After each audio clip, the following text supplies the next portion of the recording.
আসসালামু আলাইকুম। আশা করছি সবাই ভালো আছেন। আলহামদুলিল্লাহ আমিও ভালো আছি। ২ দিন ধরে এই বারান্দাটা এরকম এলোমেলো হয়ে পড়ে আছে। তো আমার যে কাজের মেয়েটা ছিল ও অর্ধেক কাজ করে চলে গিয়েছে। তো না বলেই দেশে চলে গিয়েছে বেড়াতে। এখন একা, একা এটার কাজটা সারতে হবে। আর এই বারান্দাটা পরিষ্কার করতে গিয়ে আমার অবস্থা একদম নাজেহাল। কারণ এখানে এত বেশি এলোমেলো ছিল। আর আমি এই বারান্দার যতগুলা টব ছিল সবগুলা মাটি এই ২ টা ক্যারেটের মধ্যে রেখে দিয়েছি। এখানে আমি গাছ দিব। আর বাকি মাটিগুলা রেখে দিয়েছি। ঘরের ভিতরে কিছু গাছ দিব। তো এর জন্য যেন মাটির জন্য আর অ অন্য কিছু না করতে হয় বা অনলাইন থেকে কিনতে না হয় এজন্য কিছু মাটি আরকি গাছে রেখে দিয়েছি। আমার বারান্দাটা আমি সকালেই পরিষ্কার করতে নেমে গিয়েছি।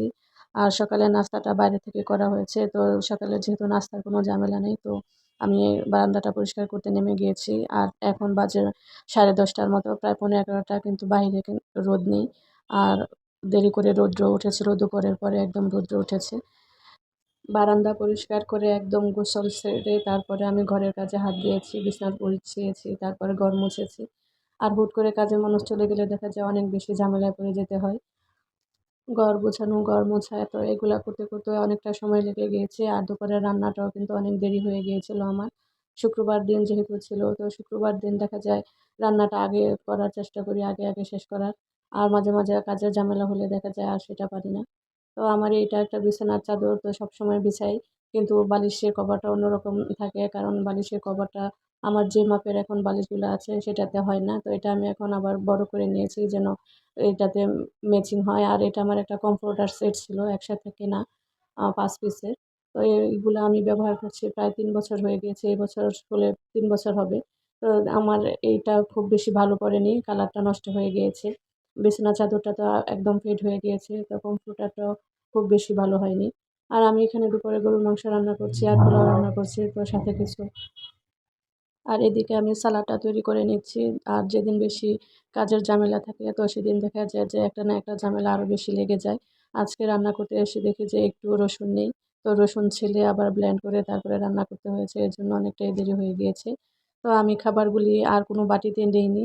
রাইস কুকারে আমি পোলাওটা রান্না করেছিলাম। তো রাইস কুকার এর যে পাতিলটা সেই পাতিলটাতেই নিয়ে এসেছি। আর মাংসের পাতিলটাও নিয়ে এসেছি। আর সবাইকে আমি আবার খাবারটা দিয়ে দিয়েছি। আর আমার নামাজটা পড়তে দেরি হয়ে গিয়েছিল। তো আমি বলেছিলাম, "তোমরা খাও, আমি নামাজ পড়ে এসে খাবো।" আর দুপুরের পরে আমি এই মাছের বাজারটাও গুছিয়ে নিয়েছি। সকালে বাজারের সাথে মাছও নিয়ে এসেছিল। তো এটা আমি ফ্রিজে রেখে দিয়েছিলাম। ভাবলাম যেহেতু বসেই আছি তো মাছের বাজারটা গুছিয়ে ফেলি যেহেতু একাই সবকিছু করতে হবে।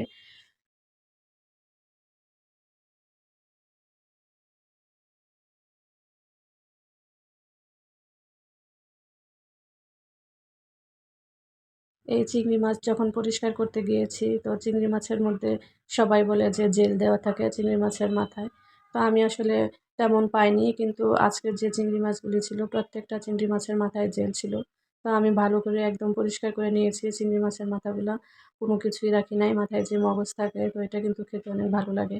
আর কিন্তু আমি এটা একদমই ভালো করে পরিষ্কার করে ফেলেছি। আর এই জেলগুলা এতটাই বিষাক্ত, কি বলবো? একটা চিংড়ি মাছের মধ্যে একটু জেল দিলে কি হয় বা কতটুকু ওজন বাড়ে আল্লাহই জানে। কেন যে মানুষ এরকম করে ঠিক বুঝি না। তো আমি মাছগুলো এখানে ধুয়ে নিয়েছি একদম পরিষ্কার করে বক্স করে রেখে দিচ্ছি।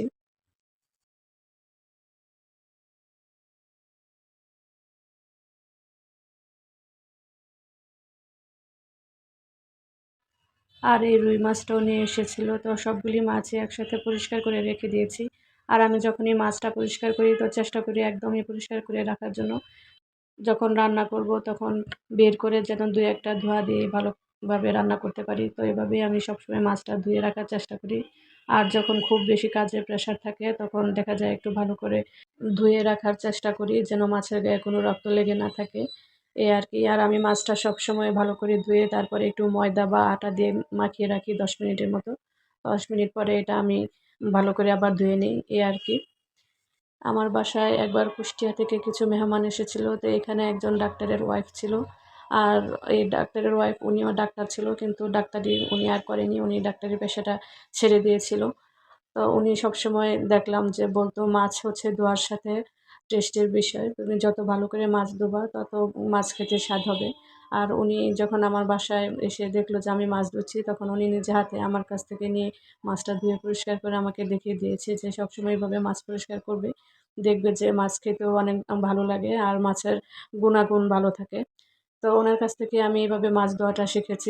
আসলে শেখার কোনো শেষ নেই। তবে মানুষের আগ্রহ থাকতে হবে ভালো কিছু শেখার জন্য। আর এটাই আমি মনে করি সবচেয়ে বড়। আপনার যদি ভালো কিছু শেখার আগ্রহ থাকে তবে আপনি মানুষকে দেখেই ভালো কিছু শিখতে পারবেন।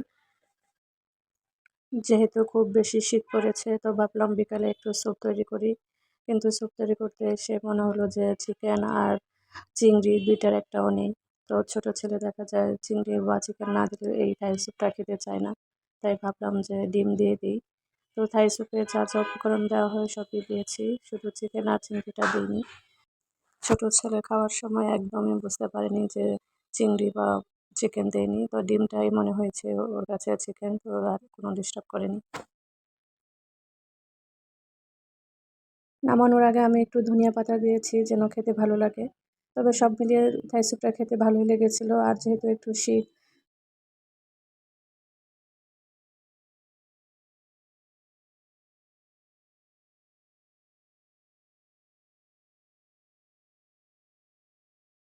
তৈরি হয়ে গেল আমার স্যুপ।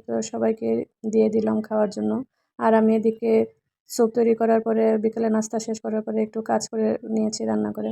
পরের দিন সকালের জন্য কিছু পরোটা বানিয়ে রেখেছি যেন একটু সকালে ঝামেলা কম হয়। আর শীতের সকালে দেখা যায় উঠে সাথে কোনো কাজ করতে পারি না। একটু আলসেমি লাগে আর কোনো কাজেই কেন জানি হাত দিতে মনে চায় না। এজন্য রাতেই যতটুকু পারি চেষ্টা করি আরকি কাজটা গুছিয়ে রাখার জন্য। আর এভাবে পরোটাটা বানিয়ে রাখলে দেখা যায় যে সাথে পরোটা বানালে যেরকম টেস্ট আসে তো সেরকমই আসে। আর পুরো যদি বেলে একদম হালকা ছেঁকে রাখি তখন দেখা যায় পরোটার টেস্টটা ওইরকম ভালো লাগে না। তো এটা আমি রিয়া আপুর কাছ থেকে শিখেছি। রিয়া আপুকে দেখে এভাবে রেখে দিতে। তো একদিন ট্রাই করে দেখলাম যে না ভালোই কাজে আসে। পরোটা ভাজার ০.৫ ঘন্টা আগে নামিয়ে রাখলেই হয় ফ্রিজ থেকে। তখন দেখা যায় ডোটা একদম নরম হয়ে যায়। আর বেলতে কোনো অসুবিধা হয় না। সবাই ভালো থাকবেন, সুস্থ থাকবেন। আসসালামু আলাইকুম। আল্লাহ হাফেজ।